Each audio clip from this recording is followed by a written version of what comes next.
After finishing the sketch, protect all the edges of the wings, body and berries with masking fluid.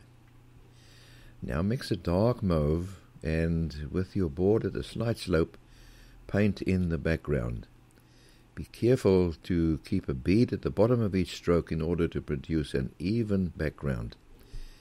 Carefully work your way down to the bottom of the sheet, getting a bit lighter towards the lower edge. Now dry the background thoroughly before removing the masking fluid. Mix up a light blue-grey and begin painting the wing feathers. Be very careful in keeping the white lines between each feather. Mask them in if you feel you are not confident enough. These light lines are an important feature of the opened-out wing. Also take note of the different value ranges in the feathers, and I'm using a synthetic filbert brush. By twisting the brush, I can easily lay in broad washes as well as narrow lines. Go back and darken up where necessary. The main lighting is behind the wings, so there is a slight translucency effect on the wing. I forgot to add masking fluid to the berries. Go back and check out the tonal ranges in the wing and adjust where necessary.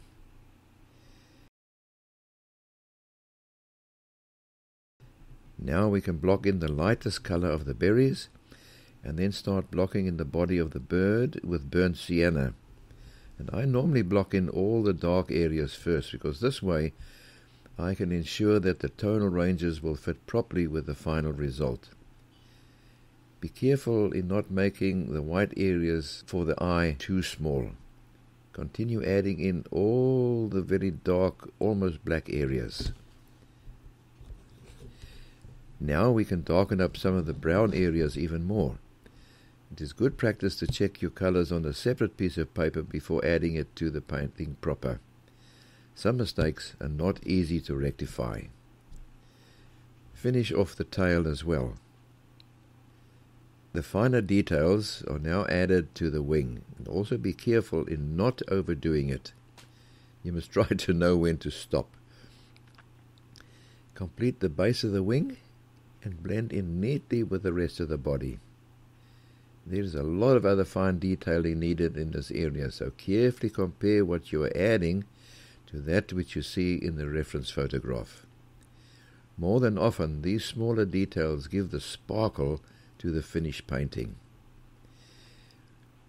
Use a fine round brush to paint in the legs and the claws.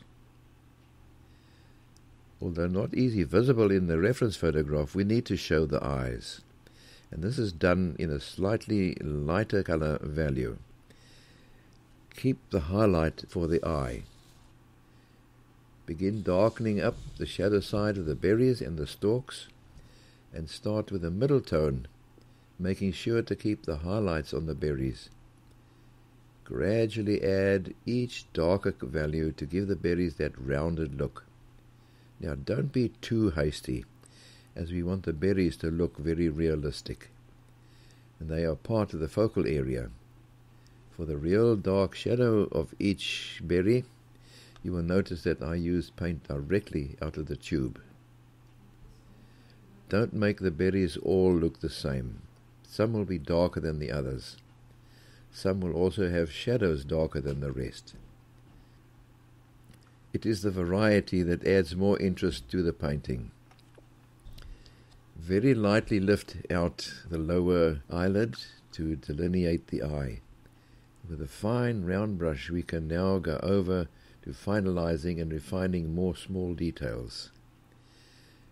This can be more clearly seen in this close-up. I decided that the lower edge of the painting was a bit too light, so I turned the painting upside down and carefully wet this area with a large soft brush.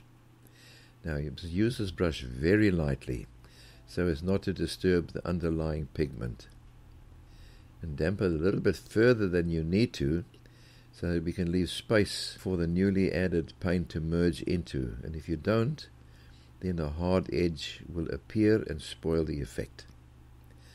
A final touch-up, and you're done. Please like this video if you have enjoyed watching it, and leave a comment below. Don't forget to subscribe so we can inform you when we bring out more new tutorials like this one. Now, if you would like to see the paint-along version of this class, head over to our website, onlineartlessons.com.